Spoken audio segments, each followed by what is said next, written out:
ada Bapak Jacob. Selamat malam Pak Jacob. Halo, selamat malam Mas Wah, Widi. luar biasa sekali Pak Jacob. Terima kasih sudah berkenan hadir pada malam hari ini. Kita bisa ngobrol-ngobrol tentang strategi untuk mendapatkan konsumen yang loyal. Nah, Pak Jacob, sehat Pak Jacob? Alhamdulillah sehat dan semangat banget nih Nah, Pak malam Jacob, ini ya. kira-kira Pak Jacob udah sering ya bertemu dengan UMKM yang mungkin punya permasalahan yang sama seperti yang Widi share tadi ya? Sering banget Mas. Iya, dan malam hari ini harapannya teman-teman semua silahkan kita peres bareng-bareng Pak Jacob nih untuk akhirnya kita cari intisarinya. Oke, Pak Jacob sudah ready Pak? Untuk hari nanti kita akan share materi dan juga menyampaikan materinya. Bagaimana kita menciptakan konsumen yang loyal dengan strategi marketing. Dan ini akhirnya nanti bisa berkebalikan teman-teman. Bagaimana gitu ya, strategi marketing ini nanti tidak hanya menciptakan konsumen loyal gitu, tetapi strategi marketing kita gitu ya akan membuat konsumen yang loyal itu memiliki peran di dalam marketing kita, teman-teman. Nah, tapi sebelum itu kata Mas Widi tadi, Mas Win jangan lupa untuk kenalan gitu ya, karena seringkali saya tuh lupa kenalan gitu. Nah, ini teman-teman ya, jadi nama saya cukup panjang sebenarnya ya, tapi teman-teman saya memanggil saya dengan nama pendek saya ya, Jacob Win ya. Teman-teman boleh manggil saya Mas Win, boleh, Mas Jacob boleh gitu ya. Sehari-hari teman-teman, saya adalah seorang teknopreneur. Loh, makanan apa sih teknopreneur itu Mas Win gitu ya? Teknopreneur itu teman-teman adalah pebisnis, pengusaha ya, sama dengan teman-teman, tapi bergerak di bidang teknologi teman-teman. Alhamdulillah saat ini ada dua company ya, ada dua perusahaan yang saya jalankan bersama dengan tim saya, bersama dengan teman-teman saya, yaitu Wahana Integra Nusantara dan Adikarya Pesona Intinusa. Dan selain itu juga ada 5 startup. Startup itu apa lagi gitu ya? Startup itu adalah bisnis rintisan teman-teman. Bisnis rintisan yang bergerak di bidang teknologi gitu. Nah, selain itu, sehari-hari sebagai profesional, saya juga menjadi profesional bisnis coach, teman-teman. Alhamdulillah, saya menjadi satu orang di antara kurang lebih 200-an ya bisnis certified coach yang ada di Indonesia, teman-teman. Dan itu dilisensi oleh International Coaching Federation. Selain itu, saya juga menjadi profesional mentor ya. Saya membantu teman-teman yang ada di UMKM gitu. Mungkin teman-teman nggak asing lagi kalau yang di UMKM ya. Ada istilahnya master mentor untuk sigap UMKM. Nah, ini mungkin ada yang sudah join di sana ya.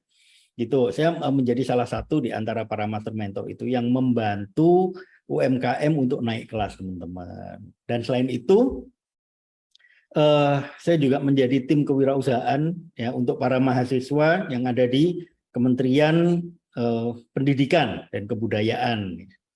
Saya juga menjadi konsultan dan juga saya membantu orang-orang untuk mendapatkan pembelajaran tentang bisnis dan membangun bisnisnya dari nol sampai dia jadi. Ya, jadi tidak hanya dari yang udah jadi gede gitu ya, tapi dari nol sampai jadi bisnis, dan itu dimulai dari teman-teman mahasiswa. Bahkan sekarang mulai lagi dari yang SMA dan SMK, teman-teman. Jadi tidak hanya yang sudah berusia 30-40 tahun gitu ya bikin bisnis, enggak. Sekarang itu mulai dari SMA sudah diarahkan untuk bikin bisnis, teman-teman. Nah, itu sedikit tentang saya. Nah, saya kepingin nih ngajak teman-teman untuk mulai berpikir gitu ya. Kalau bisnis kita ini, teman-teman ya, adalah bisnis rintisan. Ya. Orang-orang seringkali menyebut sebagai UMKM. Nah, UMKM itu sendiri ada beberapa macam, teman-teman. Ya. Yang pertama adalah UMKM itu ada usaha mikro. Nah, mikro itu yang kecil banget. Ya. Kemudian ada usaha kecil, ada usaha menengah, dan ada usaha gede, teman-teman. Nah, ini sering kali gitu ya, kalau kita ngomongin usaha kecil, ya, pada saat kita masih merintis bisnis, hal yang paling sering saya dengar dari teman-teman usaha mikro itu adalah, Mas Win, kita itu serba susah gitu ya. udah kemarin kena pandemi gitu ya, akhirnya sekarang di PHK. Setelah di PHK baru mulai bikin usaha kecil gitu ya. Tapi saingan kita di sebelah itu udah gede banget ya. Nah, akhirnya apa? Akhirnya takut. Nah, kalau sudah takut teman-teman, maka yang terjadi adalah nggak semangat gitu ya. Nah, ini yang seringkali akhirnya bikin orang itu tambah pusing gitu. Udah pusing mikirin nyari rezeki hari ini gitu, belum tentu besok dapat gitu kan. Nah, harus berhadapan dengan bisnis-bisnis yang gede. Nah, saya kepingin tahu nih teman-teman, di bisnis teman-teman yang sekarang gitu ya, di bisnis teman-teman yang sekarang nih, eh bisnisnya teman-teman ini bergerak di bidang apa aja? Silakan teman-teman ketikkan di kolom chat teman-teman. Saya kepingin tahu nih, bisnisnya teman-teman bergerak di bidang apa aja. Yuk silakan. Ada yang bergerak di bidang fashion. Oke, di bidang apa lagi? Di bidang skincare, di bidang bibit tanaman, kuliner, PPOB, kosmetik. Oke, ya cukup beragam teman-teman ya. Nah, tentunya ya bisnis kuliner, bisnis PPOB, bisnis kosmetik gitu ya, itu bukan bisnis yang nggak ada lawannya. Itu adalah bisnis-bisnis yang saat ini justru saingannya tuh banyak banget. Dan saya yakin kayak bisnis skincare misalnya, udah ada bisnis skincare yang produknya itu mendunia gitu ya. Nah, kalau kita masih punya bisnis skincare yang masih kecil, seringkali akhirnya kita minder gitu. Nah, tentunya kita terus nggak boleh dong teman-teman akhirnya mikir ya udahlah ya karena kita kecil ya udah kita biarin kalah gitu ya. Sebisa mungkin teman-teman kalau di dunia bisnis gitu ya kita tuh harus mulai mikir teman-teman bahwa oke, nggak apa-apa kita kecil gitu ya kita tapi melawan yang gede kita juga harus berani karena kalau nggak berani ya kita akhirnya cuman ya udahlah kita cuman dapat remah-remahnya dari bisnis yang gede itu. Nah ini yang seringkali harus mulai kita pikirin teman-teman. Nah, permasalahannya adalah seperti ini ya. Bagaimana kita yang masih kecil ini bisa bersaing teman-teman. Nah, tentunya adalah dengan strategi-strategi. Ya, kalau kita cuman boleh ya kita itu melakukan punya pikiran teman-teman ya. Kita tuh punya pikiran yang seperti ini teman-teman. Ya, rezeki sudah ada yang atur. It's okay gitu ya, benar ya. Saya sepakat juga. Saya juga punya prinsip yang sama. Tapi kalau akhirnya rezeki udah ada yang atur, kemudian kita diem aja, kita nggak punya strategi gitu ya. Nah itu yang akhirnya nanti kalau nggak laku kita jadi kecewa banget. Gitu. Nah boleh kita punya pikiran kayak gitu, tapi kita juga harus punya pikiran gitu ya bahwa rezeki itu teman-teman ya ibaratnya adalah kita udah dapat jatahnya, tapi rezeki itu tetap harus dijemput teman-teman. Jadi nggak ada rezeki yang tahu-tahu datang gitu ya. Nah untuk menjemput rezeki itu ikhtiar itu bagaimana? Nah ini kita yang masih bisnisnya kecil-kecil nih teman-teman, kita harus mampu bersaing dengan bisnis yang lebih gede dari kita. Jangan karena bisnis kita masih kecil ya udahlah gitu. Nah ada banyak cara. Ya. Tentunya teman-teman udah nggak asing lagi dengan istilah yang namanya marketing, gitu, teman-teman. Ya, marketing, promosi, gitu ya, teman-teman udah sering kali dengar itu branding, gitu ya. Padahal itu sekilas sama, teman-teman, tapi ternyata itu beda banget pendekatannya, teman-teman. Ya. Tapi ada persamaan dari itu semua, promosi, marketing, branding, gitu ya. Itu ada persamaannya. Persamaannya apa? Persamaannya adalah mereka butuh biaya untuk bisa melakukan itu teman-teman. Nah ini ibaratnya ya teman-teman ya. Kalau teman-teman itu punya satu apa namanya? Oh iya ini ada coretan-coretan. Mas admin minta tolong dong itu dihilangkan coretan-coretannya ada yang nggak sengaja nyoret. Oke, terima kasih Kak Cipto untuk ininya mengingatkan ya. Oke, nah saya lanjut nih. Kalau ibaratnya nih ya, kita lagi mau jualan produk kita nih teman-teman. Kemudian ini ibarat kita lagi mau berburu gitu ya. Kita mau berburu kemudian kan nggak mungkin nih kita berburu asal ada binatang kita tembak gitu.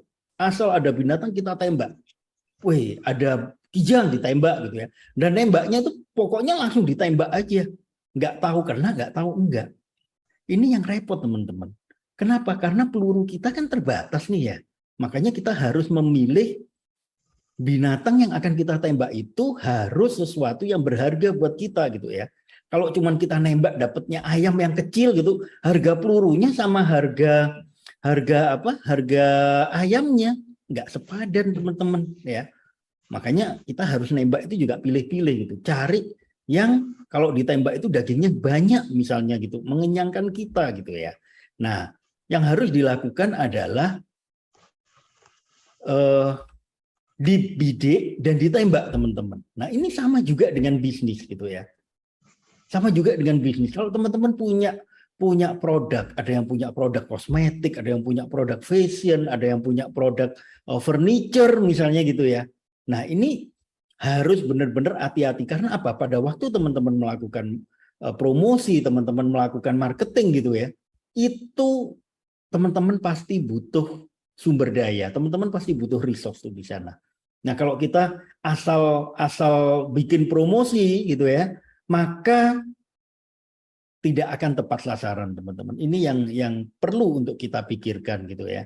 Nah, di dalam melakukan promosi, teman-teman, ada promosi yang berbayar, ada yang enggak ya. Teman-teman bisa bilang akhirnya, Mas Win ini gratis kok gitu. Iya gratis, tapi pada waktu teman-teman enggak bayar di situ, tapi kan teman-teman tetap bikin sesuatu dan itu kan menghabiskan waktu, menghabiskan biaya teman-teman ya.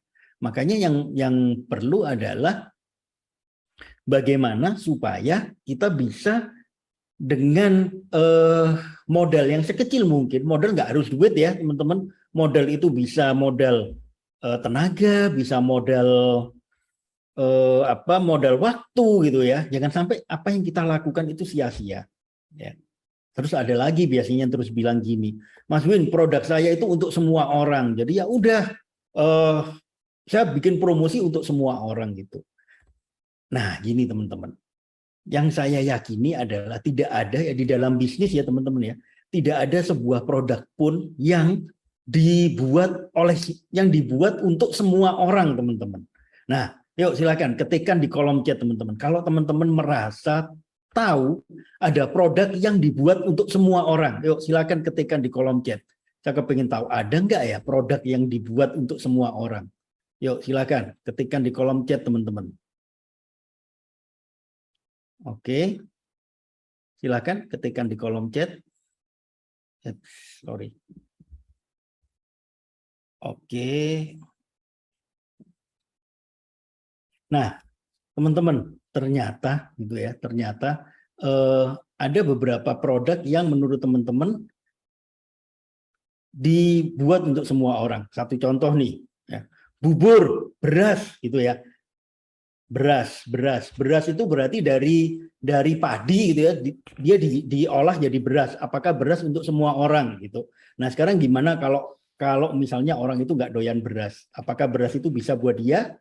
Apakah dia pasti mau beli? Nggak juga gitu kan? Bubur. Nah kalau orang yang nggak doyan bubur, ya kan?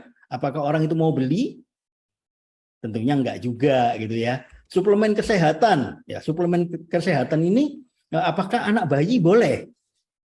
Nah, belum tentu gitu kan. Perlengkapan ibadah ya.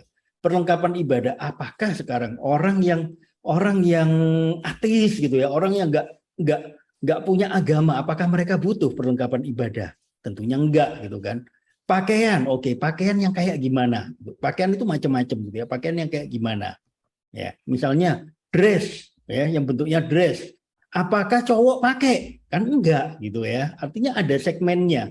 Air mineral, oke. Air mineral semua orang butuh, iya.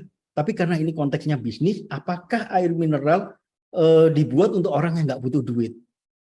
Orang yang nggak punya duit, sorry. Orang yang nggak punya duit bisa nggak beli air mineral? Nggak bisa gitu ya. Gas, bensin atau bahan bakar gitu ya. Kalau dia nggak punya mobil, dia butuh nggak? Dia mau beli nggak gitu? Ya, perawatan wajah. Apakah orang-orang yang nggak peduli ya tentang ganteng apa enggak gitu ya, pekerja-pekerja yang ada di lapangan gitu ya, mereka nggak punya pemikiran untuk mau pakai skincare tuh. Ya udah sehari-hari mereka ada di lapangan gitu. Mereka biasanya karena nggak care dengan wajahnya, ya nggak akan beli skincare teman-teman. Nah ini ya, tidak ada satu produk pun yang memang dia itu didesain gitu ya, didesain untuk semua orang teman-teman. Semua pasti ada segmennya. Nah, karena semua itu pasti ada segmennya teman-teman, ya kita harus pinter-pinter untuk membidik ini pinter-pinter untuk membidik target kita, ya. Untuk membidik customer kita teman-teman, segmen market kita harus paham ya seperti apa. Nah kalau nyari satu-satu, kalau zaman dulu teman-teman ya, nyari satu-satu itu satu keharusan. Karena apa? Karena belum ada dunia digital, karena belum ada internet teman-teman. Nah itu susah banget ya, mau nyari berapa sih jumlah penduduk yang ada di kota Kebumen misalnya, ya itu agak susah nyarinya. Tapi kalau sekarang lebih gampang ya.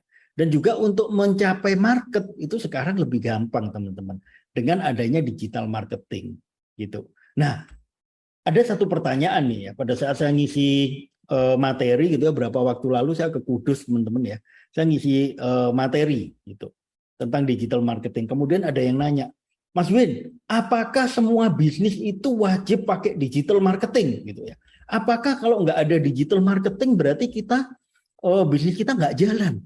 Ya nggak juga ya. Banyak bisnis yang tanpa digital marketing itu jalan teman-teman. Ya. Tapi karena sekarang adalah eranya era digital gitu ya, maka dengan digital marketing teman-teman, bisnis kita akan lebih mudah untuk disebarluaskan. Promosi kita akan lebih mudah karena pasar kita lebih luas, lebih global teman-teman. Jadi tidak harus pakai digital marketing, tapi karena dunia kita sekarang dunia marketing, ibaratnya gini nih ya. 5 tahun yang lalu, 10 tahun yang lalu teman-teman, ya itu bayi itu lahir itu udah kenal dengan yang namanya digital gitu kan. Nah sekarang teman-teman, kalau kita nggak menggunakan digital, ya kita akan tertinggal. Tapi bukan berarti tanpa digital bisnis kita nggak jalan. Ya, yang benar adalah dengan digital bisnis kita bisa dioptimalkan teman-teman. Nah, yang didigitalkan sebenarnya tidak hanya marketingnya, proses bisnisnya itu juga bisa didigitalkan. Tapi tentu saja tidak semua bisnis gitu ya, tidak semua bisnis. Contoh nih, kalau saya punya bisnis pijit misalnya gitu ya, jasa pijit yang nggak bisa didigitalkan, gimana caranya saya bisa pijit pakai digital gitu ya. Nah itu yang perlu untuk kita pahami teman-teman. Mas Win, kalau gitu kalau misalnya saya nggak pakai digital juga nggak apa-apa gitu ya. Winginnya bengi loh, cek jamaah aku di jagungan barang mbek wongi. Mohon untuk di mute, mohon untuk dibantu mute admin host. Oke, terima kasih. Nah, di sini teman-teman, pada saat kita melakukan digital marketing, sering kita akhirnya berpikir gitu ya. Emang perlu digital marketing? Saya cuma bikin bisnis nasi goreng loh, misalnya gitu ya. Atau saya cuma bikin kalau furniture, oke, sekarang udah butuh ya, udah banyak banget skincare gitu ya. Sekarang udah butuh banyak banget peran dari digital gitu. Nah, kalau bisnis saya itu bisnis travel, gimana Mas Win? Ya. Nah itu butuh banget ya, karena apa? Marketnya bisa luas. Nah tapi sekarang bagaimana untuk memulai bisnis di bidang digital gitu ya, menggunakan marketing yang kita pakai di bidang digital teman-teman. Kan saya nggak pakai marketing di bidang digital juga nggak masalah gitu ya. Ya memang, tapi bisnis kita akan lebih lama untuk berkembang. Dan ini seringkali menjadi mindset teman-teman. Mindset itu apa? Pikiran ya. Pikiran dari UMKM ya di luar sana yang tentunya tidak pernah kenal dengan kirimin aja, nggak pernah ikut webinarnya kirimin aja gitu ya. Saya banyak menemui UMKM yang mindset mereka dikenal dengan fixed mindset teman-teman. Fixed mindset itu adalah mindset ya di mana orang itu berpikirnya cuma untuk hari ini teman-teman. Nah, sama kayak di sebelah rumah saya. Di sebelah rumah saya itu ada toko kelontong teman-teman. mulai dari saya SD ya, sampai berapa waktu yang lalu saya ke rumah lama saya ketemu toko kelontong itu dari dulu sampai sekarang ya sama gitu. Karena apa? Usaha mikro rata-rata teman-teman ya, itu punya pemikiran adalah saya hidup ya untuk hari ini, saya cari duit untuk hari ini, paling-paling sampai besok gitu. Nggak pernah berpikir bagaimana kita mau gedein bisnis kita. Padahal kecil atau gedenya bisnis kita itu tergantung dari pikiran kita, dari mindset kita. Kalau kita nggak pernah punya cita-cita jadi gede gitu ya, ya bisnis kita nggak akan gede teman-teman. Dan itu akhirnya memunculkan pemikiran, ya kalau gitu saya nggak butuh untuk bikin marketing lewat digital gitu kan. Dan itu akan ada banyak alasan. Satu alasan adalah, aduh saya ini udah 50 tahun Mas Win gitu. Ada ya, ada di tempat saya itu kayak gitu. Saya ini udah 50 tahun Mas Win, saya nggak ngerti tentang digital. Nggak ngerti tentang digital bukan berarti nggak butuh digital marketing teman-teman. Ya, nah ini ya, jadi sesuatu yang beda antara butuh ya, antara nggak butuh dengan nggak tahu gitu. Kalau nggak tahu ya harus belajar gitu ya.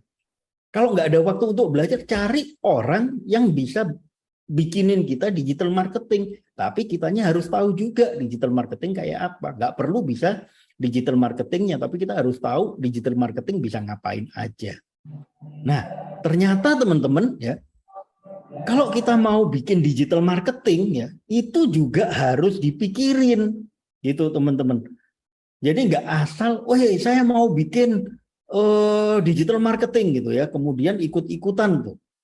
Bikin digital marketing, pokoknya saya bikin web gitu ya. Ada banyak banget teman-teman yang teman-teman saya yang dulunya seperti itu teman-teman. Pokoknya saya mau pakai digital marketing. Bikin sosmed gitu ya. Bikin web gitu teman-teman. Nah ini tanpa punya strategi, ini yang mengerikan teman-teman. Kenapa? Karena sekedar bikin web ya dan nggak pernah diupdate misalnya kontennya gitu ya. Yang terjadi adalah apa?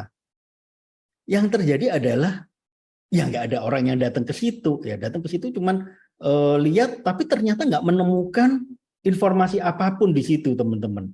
Nah ini yang akhirnya bikin orang itu ya ini ngapain sih gitu, akhirnya cuma buang-buang duit ya. Karena apa? Satu hal yang teman-teman harus perhatiin, kalau kita sudah memutuskan untuk masuk ke online ya, ke dunia online, maka itu nggak gratis teman-teman ya. Mungkin nggak gratis mungkin duitnya bisa gratis tapi effortnya atau upayanya itu nggak gratis. Kita punya sosmed gitu ya, mau nggak mau teman-teman harus rajin update kontennya. Teman-teman harus rajin update atau posting tentang usaha teman-teman di sana. Dan itu posting nggak asal posting. Ya. Posting nggak asal, wah jepret-jepret, pokoknya semua produknya dipajang di situ. Nggak seperti itu. Ya. Tapi ada strateginya. Dan ada beberapa hal yang perlu kita pahami di situ teman-teman. Ya. Kita bikin website gitu ya. Loh, website itu nggak gratis loh. Ya, kita pesen yang namanya domain atau alamatnya aja, itu kita udah bayar. Gitu. Ada mungkin yang dikasih, oke, gitu ya. Terus hosting itu ibaratnya adalah, kalau domain itu ibaratnya adalah alamat rumahnya teman-teman gitu ya, maka hosting itu adalah kaplingannya nih teman-teman. Ada alamat nggak ada kaplingannya ya susah gitu kan, makanya harus ada kaplingannya. Nah kaplingannya itu, luasan kaplingannya atau istilahnya adalah space-nya teman-teman, itu tergantung dari berapa kita kuat bayar gitu ya. Kita mau punya duit misalnya 5 juta, oke saya mau beli kaplingannya nih, mau beli hostingnya yang 5 juta gitu ya. Nah tapi yang harus dipikirkan adalah ini nanti terus balik modal nggak gitu. Kita dapat apa dari sana dan kita mau mengisi dengan apa gitu ya. Nah ini yang seringkali saya temui teman-teman. Jadi ada UMKM gitu ya, ada usaha mikro lah ya, usaha mikro gitu ya, usaha mikro dan usaha kecil. Mereka bikin website, tapi mereka nggak paham apa yang mau ditaruh di websitenya, sehingga setiap tahun mereka harus keluar duit bayar gitu. Dan akhirnya kaget loh, Mas Win kok ternyata oh gede ya gitu. Ternyata saya bikin website aja gitu ya. Bikin website aja karena saya nggak bisa, saya harus bayarin orang nih bikin website. Itu udah kelihatan Mas Win, 1.500.000 bikin website doang gitu. Nah kemudian masih saya harus bayar per tahunnya untuk domain, untuk hosting gitu ya. Nah ini yang akhirnya juga perlu untuk dipahami teman-teman, bahwa kalau kita sudah memutuskan ke online gitu ya, itu kita juga harus siapin konsekuensinya nih. Tidak hanya duit, tapi kita juga harus tahu strateginya. Kita juga harus tahu konsepnya kita mau ngapain gitu ya. Nah, kalau kita mau bikin strategi online ya, strategi online marketing nih teman-teman harus paham yang disebut dengan kebutuhan pasar gitu. Supaya apa? Supaya seperti tadi yang saya bilang, dalam membidik pasar kita tahu pasti gitu ya, siapa pasar kita gitu. Contoh nih misalnya air mineral gitu ya. Air mineral berarti siapa? Ya orang-orang yang sadar tentang kesehatan gitu ya, dan mereka punya awareness atau punya kesadaran bahwa air mineral itu penting buat mereka. Ya. Karena apa? Tidak semua orang butuh air mineral, teman-teman. Itu ada orang-orang yang mereka itu di desa gitu ya, dekat dengan sumber air, ya itu sudah cukup buat mereka. Ya. Oh ternyata yang butuh air mineral kebanyakan orang-orang yang ada di kota ya. Nah ini kita harus paham juga teman-teman. Apa yang dibutuhkan, siapa market kita? Yaitu nomor satu. Kita nggak akan bisa ngomong kebutuhan market kalau kita nggak tahu siapa market kita, gitu ya. Nah, apalagi kita bahas tentang marketing. Marketing itu adalah pemasaran. Bagaimana kita bisa memposisikan gitu ya, memposisikan barang kita, produk kita teman-teman itu di pasar teman-teman. Ya, karena apa? Begitu memposisikan di pasar maka kita akan ketemu dengan yang namanya pesaing. Nah, kalau kita mau bikin strategi online marketing, yang pertama kenali dulu siapa marketnya teman-teman gitu ya. Kemudian mengenali ini tidak cukup hanya bisa menyebutkan, oh market saya usia sekian sampai sekian misalnya. Tapi kita harus tahu juga gitu ya, apa sih yang dibutuhin sama market kita teman-teman. Dan selain itu, kita juga harus tahu ya pertumbuhannya market kita tuh gede enggak gitu. Satu contoh nih misalnya ya. Misalnya nih tadi ada yang mengatakan bisnisnya itu skincare gitu ya. Nah, sekarang halo, mungkin ada yang punya bisnis skincare gitu ya. Boleh open mic untuk yang punya bisnis skincare? Yuk, siapa yuk yang punya bisnis skincare mungkin? Ayo, siapa tadi yang punya bisnis skincare ya? Bisnis kosmetik, bisnis skincare. Boleh hands up mungkin? Boleh hand. Oke. Raise hand yuk, raise hand. Raise hand. Oh, ini ada Kak Rizwan. Oke. Halo Kak Rizwan. Nah, oke. Ini ada siapa? Kak Akil Hamdani ya? Ada Kak Rizwan, ada Kak Akil Hamdani. Oke. Saya ke Kak Rizwan dulu. Kak Rizwan, kalau berkenan open mic nih ya, saya mau nanya, marketnya Kak Rizwan atau yang jadi sasaran Kak Rizwan untuk ditawarin skincare itu siapa Kak Rizwan? Silakan Kak Rizwan. Oh, mic-nya lagi error. Jadi mic-nya error. Oke, silakan diketik aja. Silakan diketik aja. Oke. Atau saya ke Kak Akil juga boleh ya. Semua yang punya produk skincare deh, saya mau nanya nih. Ya, marketnya siapa? Atau pelanggannya itu karakteristiknya kayak gimana? Silakan. Kak Akil sudah open mic nih Kak Akil. Oh Kak Akil udah. Halo Kak Akil. Ya halo Pak. Oke. Kak Akil. Kak Akil punya produk skincare nih ya. Nah terus siapa yang jadi sasaran Kak Akil untuk dijadikan sebagai calon pelanggan atau calon pembelinya Kak Akil nih? Silakan Kak Akil. Ibu-ibu Pak, biasanya Pak. Oke, ibu-ibu yang seperti apa? Nah ini sekaligus saya kepingin tahu seberapa kenal Kak Akil dengan calon pembelinya nih. Ibu-ibu yang seperti apa Kak Akil? Oke, ini sama kayak Kak Rizwan kayaknya ya, ibu-ibu juga. Ibu-ibu yang memiliki masalah pada wajah Pak. Oke. Ya seperti kayak flag kusam gitu, Mm-mm. Pak. Oke. Ya Nah, seperti itu paling, Pak. oke. Jadi ibu-ibu yang punya masalah dengan wajah gitu ya. Nah, itu disebut dengan market needs, teman-teman ya. Jadi permasalahannya sekarang udah kita tahu nih. Nah, akhirnya kita juga harus tahu nih teman-teman ya, apa saja yang dibutuhkan nih kalau orang sudah bermasalah dengan wajah gitu ya. Berarti yang dibutuhkan sama mereka apa nih, Kak Akil? Orang Yang bermasalah dengan wajah, berarti kebutuhannya apa nih, Kak? kebutuhannya ya skincare, Pak. Kebutuhannya adalah mereka kepingin apa? Kepingin ya bersih, bebas Wajahnya dari bersih, bersih, glowing lah. glowing Intinya gitu bersih, ya. Pak. Oke. Iya. Oke, jadi kalau dia nggak bermasalah dengan wajah, nggak butuh skincare ya, Kak? Nggak bermasalah nih dengan wajah, dia udah cakep gitu, berarti dia nggak butuh skincare, Kak. Nah ini ya teman-teman ya. Artinya adalah, oke, ternyata kita perlu ya untuk memilah-milah itu ya gitu. Nah kalau kita nih udah tahu ya, nah ini ada yang menyampaikan nih ya, Mas Ciko nih, ABG usia 17 sampai 25 tahun. Oke, artinya ini udah tahu segmennya nih. Kak Dian Retno gitu ya, mulai remaja ke orang yang punya uang, yes betul. Kalau nggak punya duit terus dia kepingin jadi cantik, nggak bakal beli skincare kita. Bener banget Kak Dian, saya sepakat gitu ya. Sudah nggak mikirin kebutuhan primernya. Nah ini berarti dalam bayangan saya skincare-nya Kak Dian ini mahal nih, gitu ya.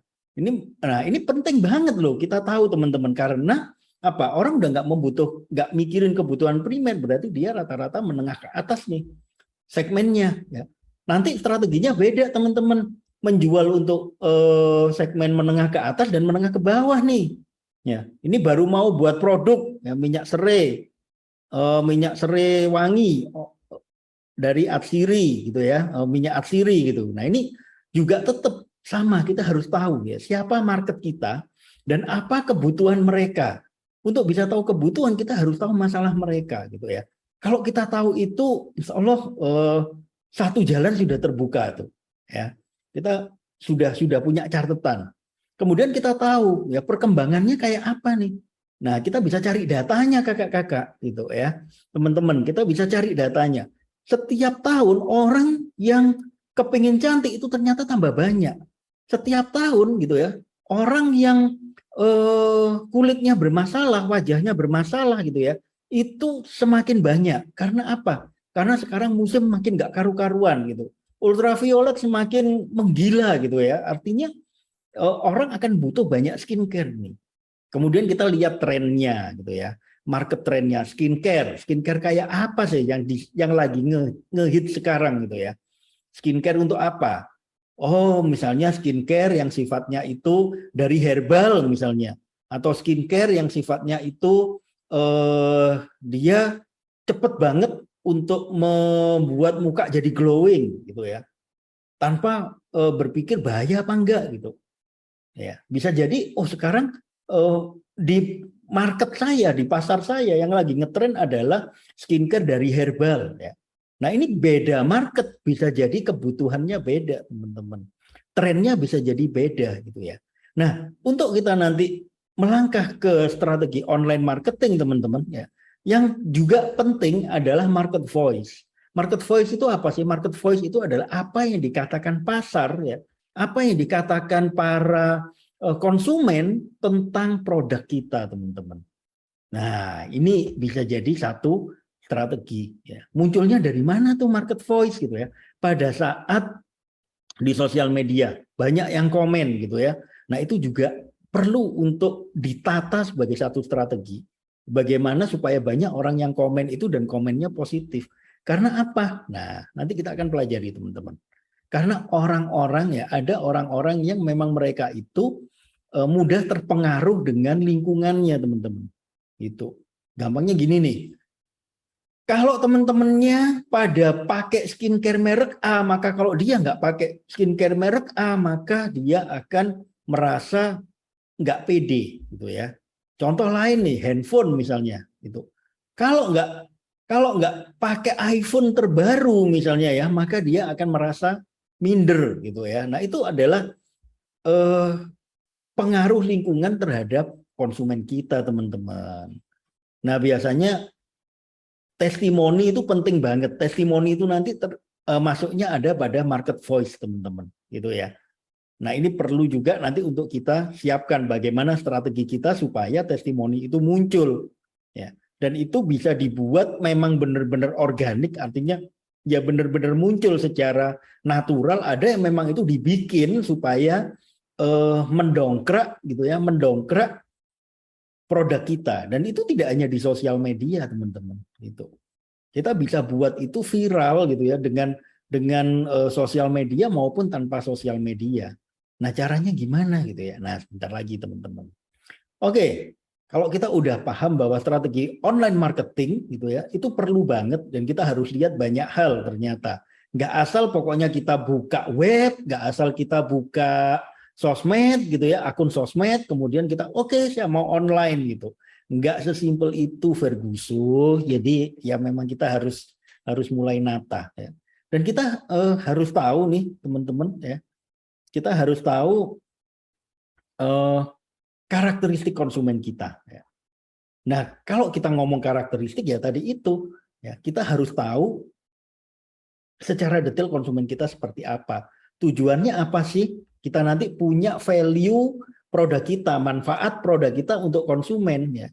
Biasa dikenal dengan nilai atau value. Nah, kalau kita sudah punya produk yang bermanfaat untuk konsumen kita yang sesuai dengan karakteristik tadi, udah pasti deh customer kita tuh beli teman-teman. Gitu ya. Ibaratnya nih, kalau teman-teman mungkin masih ingat ya yang sekarang udah punya pasangan gitu ya, udah punya suami, udah punya istri gitu ya, atau yang sekarang lagi jomblo mungkin pernah pacaran sebelumnya gitu. Nah ini bisa jadi satu contoh nih. Bagaimana kita bisa dapat pacar yang cocok sama kita? Ya kalau kita tahu, kita mengenal dia dengan baik teman-teman. Kita tahu makanan kesukaannya dia apa, sukanya pergi kemana gitu kan. Kemudian kita bisa nurutin itu, maka ya udah gampang deh mau jadian gitu kan. Nah kalau kita nggak tahu maunya dia apa, mau ngajak makan aja bingung. Mau makan di mana? Terserah gitu. Nah nggak ada yang jual tuh teman-teman, nggak ada yang jual makanan terserah itu dimanapun gitu ya. Nah tapi kalau kita udah tahu maunya dia, karakteristiknya dia ya enak gitu. Oh dia sukanya nasi goreng, ya udah kita ajak dia makan nasi goreng. Kita bisa mesenin. Oh dia sukanya yang pedesnya sedang. Oke kita pesenin nasi goreng yang pedesnya sedang. Wih dijamin deh dia bakal jatuh cinta gitu kan. Nah sama juga teman-teman. Bagaimana pasar itu bisa jatuh cinta dengan produk kita. Pasar jatuh cinta dengan produk kita kalau produk kita sesuai dengan maunya mereka, teman-teman. Nah, kita ngomongin karakteristik konsumen nih, teman-teman. Kita harus paham banget karakteristik pelanggan kita kayak gimana. Ya, ini penting banget. Ya. Makanya tadi saya tanyain, karena apa? Mulailah untuk teman-teman yang kemarin belum paham tentang karakteristik konsumen, yuk mulai dicatat gitu ya. Nggak apa-apa kok gitu, kita catat karena ini akan memudahkan kita nanti pada waktu kita melakukan sosmed marketing teman-teman. Ya. Kalau kita di sosial media marketing, kita bisa pakai yang namanya Instagram Ads misalnya gitu ya. Nah itu kan kita harus memasukkan karakter pelanggan kita karena kita nanti akan bayar, kemudian Instagram itu akan mengirimkan ke orang-orang yang sesuai dengan apa yang sudah kita setting di dalamnya. Makanya kita harus tahu pasti teman-teman. Ya, usia target market kita tuh berapa sih gitu. Kemudian dia cowok apa cewek. Nah kalau skincare bisa jadi kita bilang, oke, skincare itu bisa untuk cowok, bisa untuk cewek. Nah tapi daripada kita keluarin duit sama-sama 100.000 gitu kan, kemudian promosinya untuk ke cowok dan cewek ya, kan mending kalau misalnya 100.000 itu misalnya kita cuma dapat 1.000 exposure misalnya gitu ya, kan mending kalau kita sekarang tahu ya target kita siapa. Oh cewek gitu ya, cewek yang ada di kota Kebumen misalnya, yang usianya antara 18 tahun sampai 25 tahun. Nah, 100 ribunya tadi itu akan lebih optimal di sana, teman-teman. Kemudian perilakunya dia seperti apa, kebutuhannya dia, masalahnya dia, seperti yang tadi disampaikan ya. Untuk orang-orang yang punya masalah dengan wajah, emang kalau dia nggak punya masalah nggak bisa gitu ya. Ya ini memang lebih ke arah untuk memperbaiki permasalahan wajah. Nah itu beda lagi gitu ya. Jadi skincare-nya memang untuk itu, teman-teman. Nah ini beda ya, beda lagi. Ada yang memang dia walaupun nggak bermasalah dengan wajah, dia bisa bikin glowing, dan memang dia tidak untuk menyembuhkan wajah-wajah yang bermasalah gitu. Tapi memang untuk menyembuhkan, memang untuk membuat orang jadi glowing. Syaratnya adalah kulitnya harus sehat dulu. Nah ini bisa jadi seperti itu. Ya jadi beda produk, beda pasar, teman-teman. Ini yang perlu untuk dicatat di dalam pikiran kita ya, bahwa tidak semua produk ya itu bisa untuk semua pasar, teman-teman. Jadi memang ada karakter-karakter yang memang wajib kita tahu gitu ya. Karakternya seperti apa supaya strategi marketing kita nanti bisa masuk di sana. Nah, dan kita juga harus paham, teman-teman ya, bagaimana sih cara berpikirnya orang gitu ya. Karena apa? Orang mau membeli produk kita, orang tertarik dengan produk kita itu semua diawali dari pikirannya dia. Kalau misalnya kita itu punya produk yang kita anggap bagus, kemudian kita tawarin ke mereka gitu ya, saya bisa pastiin deh mereka bakal nolak gitu. Apalagi kalau di blasting lewat WhatsApp gitu ya. Skincare, promo skincare bisa membuat Anda cantik dalam 5 menit gitu. Nah itu udah nawarin gitu, udah males gitu ya. Kenapa? Karena manusia, teman-teman, itu pada prinsipnya tidak suka ditawarin, tidak suka dijualin. Loh, apa bedanya Mas Win? Kalau ditawarin itu ya kita punya produk ditawarin gitu ya. Gampangnya nih kalau kita lagi jalan-jalan ke mall, kemudian kita ketemu dengan SPG gitu ya, yang kita lagi nggak butuh produknya gitu. Ya, mending kita belok deh gitu daripada nanti ditawarin gitu kan. Dan nggak enak akhirnya beli gitu. Nah itu yang disebut dengan dijualin, dipaksa untuk beli. Ya, nggak ada orang yang suka ditawarin, nggak ada orang yang suka dijualin. Kecuali emang dia lagi butuh, teman-teman. Ya, tapi orang itu suka beli, teman-teman. Ya, nggak suka ditawarin, nggak suka dijualin, tapi orang suka beli. Satu contoh gini, ceweknya Mas Widi deh. Cewek Mas Widi ini ya, kalau lagi pamit nih sama Mas Widi gitu ya, yang aku mau jalan-jalan ke mall gitu ya, gitu. Ya udah jalan-jalan sana gitu. Nah nanti pulang dari mall itu tentengan tasnya itu banyak banget gitu. Ya, padahal kalau ditanya, loh kamu tadi di mall ditawarin sama siapa aja? Nggak ada yang nawarin gitu. Siapa yang maksa kamu buat beli? Nggak ada yang maksa gitu. Lah kok beli segitu banyak emang butuh? Enggak juga, karena pengen gitu ya. Nah ini menunjukkan bahwa orang itu suka ditawarin, nggak suka ditawarin, nggak suka dijualin, tapi orang suka beli. Kemudian yang ada di pikiran konsumen adalah penjual itu selalu cari untung gede, teman-teman. Ya. Makanya mereka kalau ada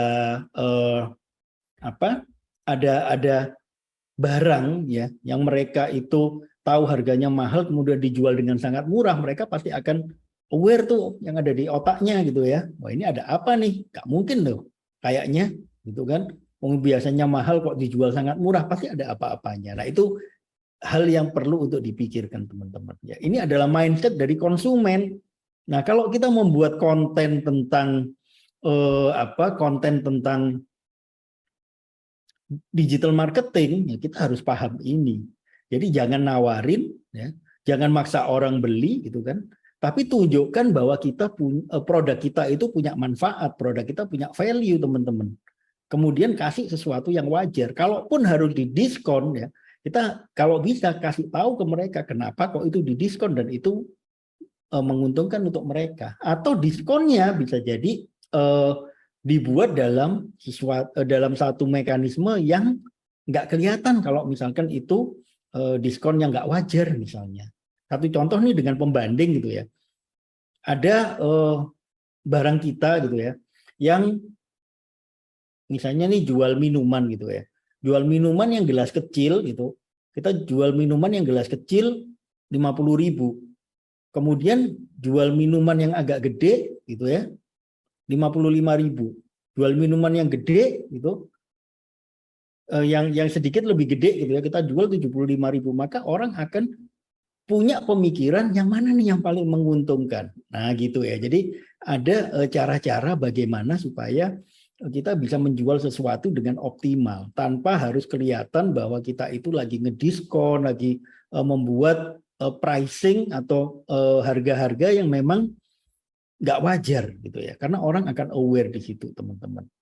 Nah, kemudian juga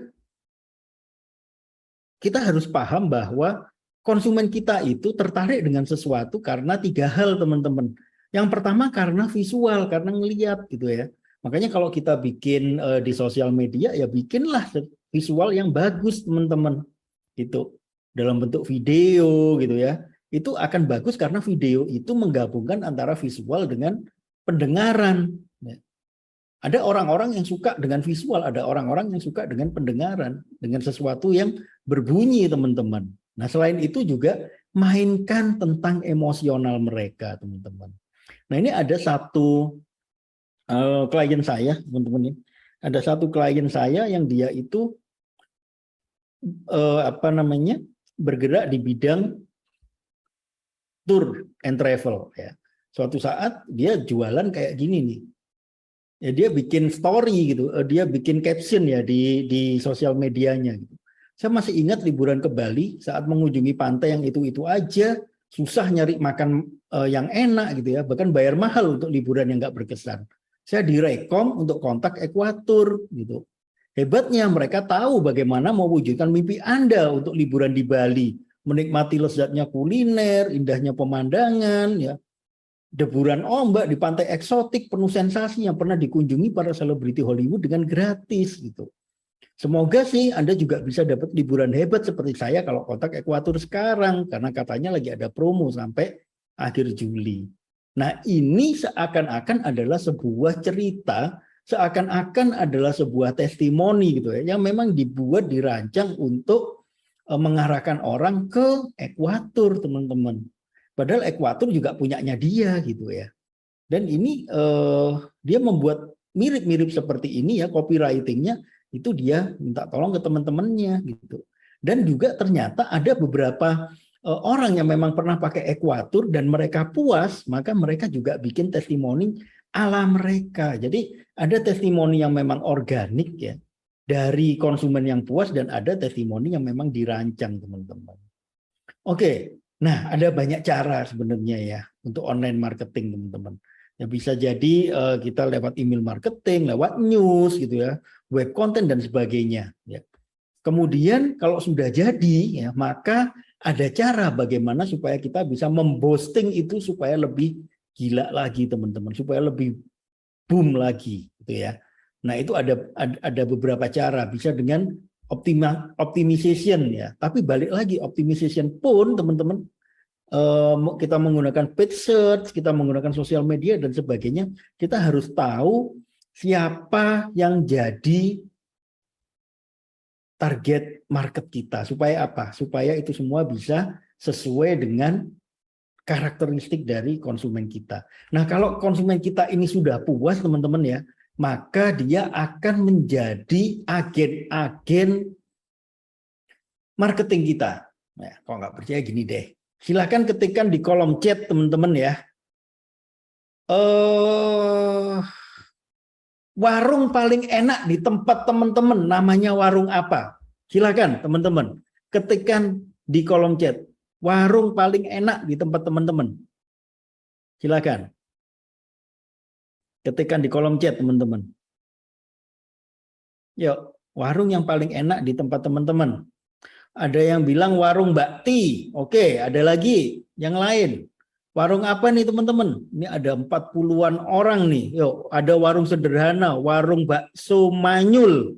Oke, ada lagi silakan. Oke, warung Emak Dava. Burjo Galak, Bang Kumis.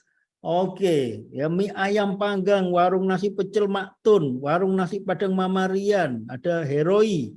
Oke, pertanyaan saya sekarang, ya, teman-teman dibayar berapa untuk mempromosikan mereka ke saya?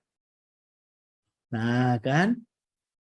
Oke, gratis ya, dibayar enak. Nah, ini menunjukkan teman-teman bahwa kalau teman-teman puas dengan sebuah dengan sebuah layanan ya, nggak dibayar, nggak ada ya. Tapi begitu saya nanya teman-teman, warung apa yang enak di tempat teman-teman, teman-teman langsung sampaikan itu. Nah, itu menunjukkan bahwa sebenarnya testimoni ya, teman-teman ngasih tahu ke saya karena teman-teman pernah makan di sana atau pernah mendengar kalau di sana enak dan teman-teman nyampein ke saya.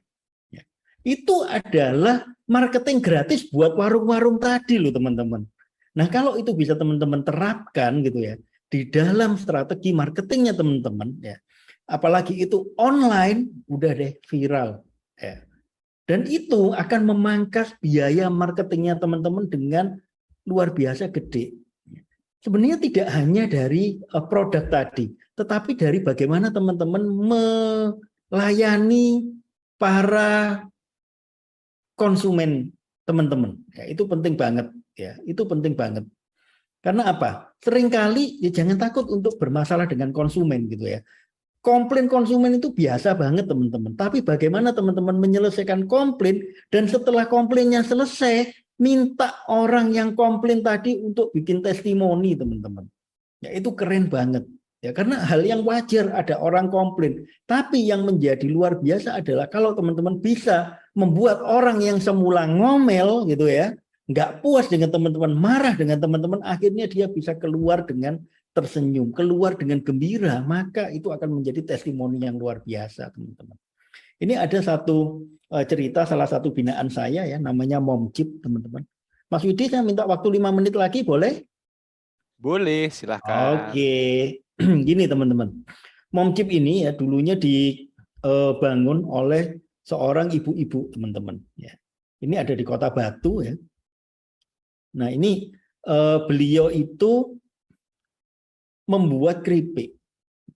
Nah di Kota Batu itu teman-teman ya, di mana di daerah Malang sana ya, di Kota Batu itu yang namanya orang bikin keripik itu seabrek-abrek teman-teman. Ya. Orang yang bikin keripik itu seabrek-abrek.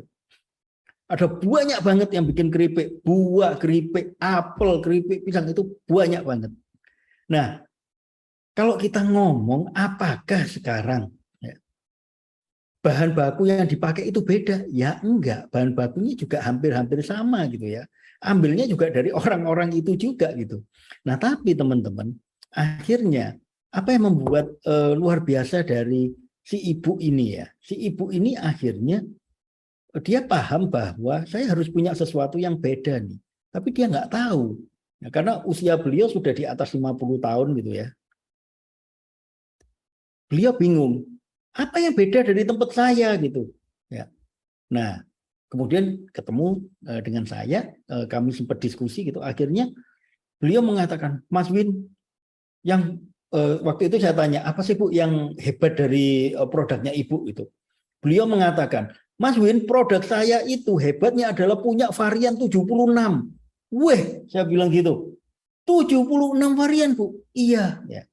Akhirnya saya mengajak beliau diskusi dan akhirnya sampai pada satu kesimpulan bahwa semakin banyak varian teman-teman itu risikonya juga gede karena apa? Bahan bakunya kan juga harus disediakan.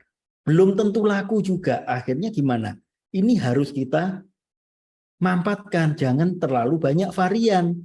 Tetapi carilah market yang tepat gitu ya.